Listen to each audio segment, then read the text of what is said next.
So hello everyone, welcome back to Learners Assam. আজি আমি discuss কৰিম expected final cutoff of class 10 for ITA. So এতিয়া আমি start কৰিম. আমাৰ basically 6টা ট্ৰেড আছে যোন তোমাৰ ITA ৰ পোষ্ট বিলাকৰ 6টা ট্ৰেড আছে. এটা হ'ল electrician, wireman, fitter, machinist, welder and electronics mechanic. মই সবৰে ডিটেইল কাট অফ দিম. সবৰে মানে 6টা ট্ৰেডৰে সবৰে কাট অফ মানে বেলেগ বেলেগকৈ দিম. এইটো মানে সবতছে লো কাট অফ যাব ইলেক্ট্ৰিচিয়ান আৰু ওয়্যাৰমেন মই মানে যেতিয়া বনাইছিলো তো গম পাইছো ইলেক্ট্ৰিচিয়ান আৰু ওয়্যাৰমেনৰ কাট অফটো বহুত বেছি কম যাব ফাইনেল আৰু নেক্সট আমি এতিয়া চাব লাগিব ক্লাছ 10 যোনটো আইটিআই পোষ্ট আছে তাতে আমাৰ পোষ্ট কিমান আছিল টোটেল আমাৰ পোষ্ট আছিল 1833 পোষ্ট আছিল সো আমাৰ 1:2 সিলেক্ট কৰিছে তো আমি কি আমাক কিমান সিলেক্ট কৰিছে টোটেল কৰিছে 3666 এপ্ৰক্স আমি ধৰিব পাৰো 3700 পোষ্ট আমাক সিলেক্ট কৰিছে মানে ক্যান্ডিডেট তাৰ পৰা 1833 পোষ্ট মানে পাব চাকৰি হ'ব তো ৰিমেইনিং এতিয়া মই ডিসকাস কৰিম আমাৰ যোনটো এইটো হ'ল আমাৰ অফিচিয়েল ৰিটেন কাট অফ যোনটো এছএলআৰসি দিছে মানে যোনটো সবকে দিছে না তো মই ওয়্যাৰমেনৰ কাট অফটো এটা কম ফাৰ্স্ট অফ অল তো জেনাৰেলৰ কাট অফ কৈছে 36.5 আউট অফ 135 ওমেনৰ কৈছে 2.5 আৰু এসসি 27.75 এসটিপি 25 এসটি হিল 15 এনেকুৱা গৈছে আৰু ইলেক্ট্ৰিচিয়ানৰ মানে যোনটো মানে সবতছে ইম্পৰ্টেন্ট আৰু সবতছে কম কাট অফ যোনটো যাব সেইটো মই স্পেশালি ফাৰ্স্ট লৈছো কিউকি ইয়াতে বেছি ক্যান্ডিডেট আছে ওয়্যাৰমেন আৰু ইলেক্ট্ৰিচিয়ান তো ইলেক্ট্ৰিচিয়ানৰ জেনাৰেল গৈছে 44.25 জেনাৰেল ওমেন গৈছে 4.75 আউট অফ 135 এসসি 27.5 এনেকৈ চাই ল'বা বাকিখিনি বাকি এতিয়া মই বেলেগ ট্ৰেড কেইটাৰো কৈছো ফিটাৰ সবতছে বেছি কাট অফ গৈছে আৰু মই ৰেসপেক্ট কৰো যোনে ফিটাৰত মানে ক্লিয়াৰ কৰিছে বাকিবোৰও কৰো কিন্তু ফিটাৰটো বহুত বেছি গৈছে যোনে ক্লিয়াৰ কৰি গৈছে মানে actually very smart there general 109.75 OBC 98.75 electronics mechanic general 107.5 আৰু ওয়েল্ডাৰ পো জেনাৰেলটো মই কৈ দিছো ফাৰ্স্ট বাকিখিনি তোমালোকে চাই ল'বা জেনাৰেল ইউআৰ গৈছে আমাৰ 104.25 আৰু আমাৰ কি কয় এইটো মেচিনিষ্ট গৈছে আমাৰ 90.5 এইটো অফিচিয়েল কাট অফ যোনটো ৰিটেনৰ এবাৰ মই কম expected final cut off expected final cut off যোনটো আমাৰ মেইন যোনটো পোষ্ট আছে সেইটো হ'ল এটা হ'ল ইলেক্ট্ৰিচিয়ান এটা হ'ল ওয়্যাৰমেন তো ইলেক্ট্ৰিচিয়ানৰ আমাৰ জেনাৰেলৰ কাট অফ যাব 58 ৰ পৰা 60 ভিতৰত থাকিব জেনাৰেল ওমেন 17 ৰ পৰা 19 আউট অফ 150 কথা কৈছো মই ইনক্লুডিং ভাইভা কিউকি যোনমোহন আইটি আছিল সেইবোৰৰো ভাইভাই হৈছে জানাত মই জিতে জানা খালি অলপ আইটিৰ প্ৰশ্ন সুধিছে কিন্তু আল্টিমেটলি ভাইভাই হৈছে আৰু এসসিৰ 40 to 43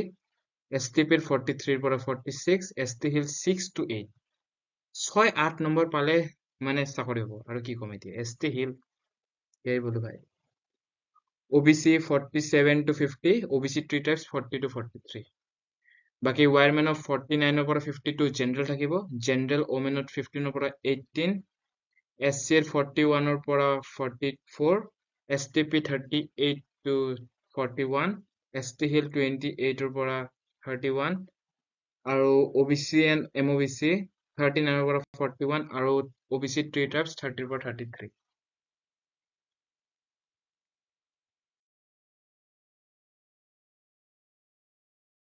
আৰু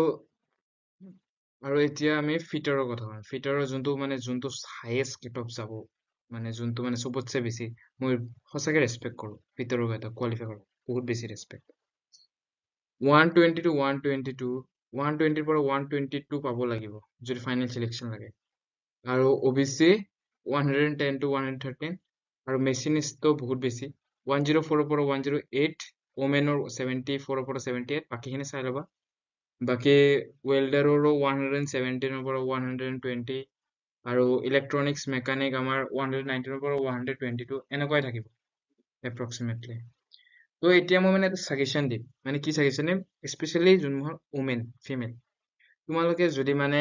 অলপ মানে পঢ়াত উইক মানে অলপ মানে পঢ়া টান পোৱা তো তোমালোকৰ এটা আইডিয়া দিম জব পোৱাৰ ইজি হোম গভৰ্ণমেণ্টত সেইটো হ'ল আইটিআই কৰি ল'বা ITI কৰি ল'লে মানে ITI ৰ কাট অফটো দেখিছা না ফিমেলৰ ইমান কম যায় এইটো মেচিনিষ্টৰ চাই লোৱাচোন 78.78ৰ পৰা 74ৰ পৰা 78 গৈছে বাকীটো 68ৰ কাট অফ গৈছে ST হিলৰ মানে বহুত বেছি কম কাট অফ যায় ত' ওমেনৰ কাৰণে এইটো ছাজেশ্যন ITI কৰিলে বহুত ভাল গভৰ্ণমেণ্ট জব এটা পাব পাৰি বাকী এতিয়া মই ফিনিছ কৰিলো বুজাই দিলো চব কথাখিনি দেন নেক্সট চ' এতিয়া মই মানে কম থেংক ইউ ছ' মাচ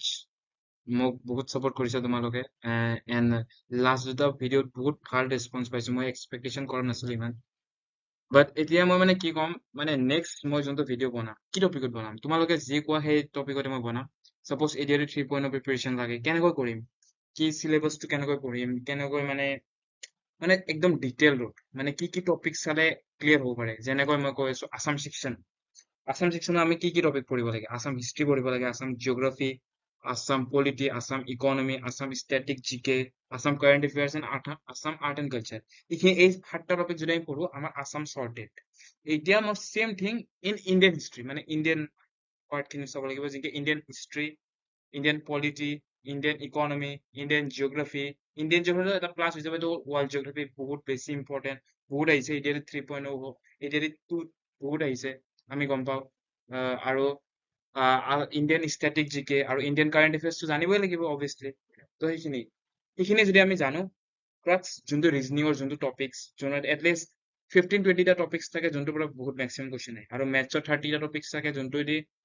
সব এক্সাম SSC CGL CSSL সব ক্লিয়াৰ হৈ যায় সেই 30টা টপিক্স অনলি 30টা টপিক্স যদি জানো আমি ক্লিয়াৰ হৈ যাব সেনেকুৱা টাইপ তো আৰু এতিয়া ইংলিছটো জানিব লাগে ইংলিছতো সেনেকুৱাই মেক্সিমাম যোনটো গ্ৰামাৰ কম্প্ৰেহেনশ্যন এইখিনি অলপ জানিলে হৈ যায় ভকেবছ অলপ ৰিভিজন কৰিলে তো সেনেকুৱা টাইপ তো আমি কেনেকৈ কৰিব লাগে এটা একদম ডিটেইল ষ্ট্ৰেটেজি প্লেনিং যদি লাগে সেইটো কমেণ্ট কৰিবা আৰু নেক্সট যদি লাগে এডিআৰই গ্ৰেড এতিয়া মই এডিআৰই গেট 4 মই 3টা ভিডিঅ' বনালো 3টাৰ কনচাৰ্ণ খতম যেনেকে এডিআৰই গেট 4 মই কি ফাৰ্ষ্ট বনাইছিলো ADRE grade 4 non ITI cut off class 8ৰ বনালো এতিয়া মই ক্লাছ 10ৰ উইথ ITI বনালো 3টা হৈ গ'ল এতিয়া মই এডিআৰই গেট 3 HSO লাগিব নেকি HSO with science degree level stenography driver যিমান আছে ক'লেই হ'ল মোক কমেণ্ট কৰিলে মই বনাই দিম আৰু SSC GDৰ এইটো অলপমান কনচাৰ্ণ বেছি ইম্পৰ্টেণ্ট SSC GDৰ এতিয়া ৰিচেণ্টলি ফিজিকেলৰ কাট অফটো দিছে তো আমি এতিয়া ৰিটেনৰ মানে যোনটো আমাৰ ফাইনেল কাট অফ যোনটো আমাৰ ফিজিকেল হোৱাৰ পিছত যোনটো আমাৰ মেডিকেল যোনটো হাই কাট অফ যোনটো যায় মানে যোনটো চবতছে হাইয়েষ্ট যায় আৰু অসমৰ বহুত কম কাট অফ যায় সেইটো আমি জানো 80-90 ভিতৰত থাকিব পাৰে এইবাৰ মই যিমান জানো তথাপি মই যে ডিটেইল এনালাইজ কৰি দিব লাগে এটা ক'বা আৰু থেংক ইউ ছ' মাচ সেইটো ক'ম বাই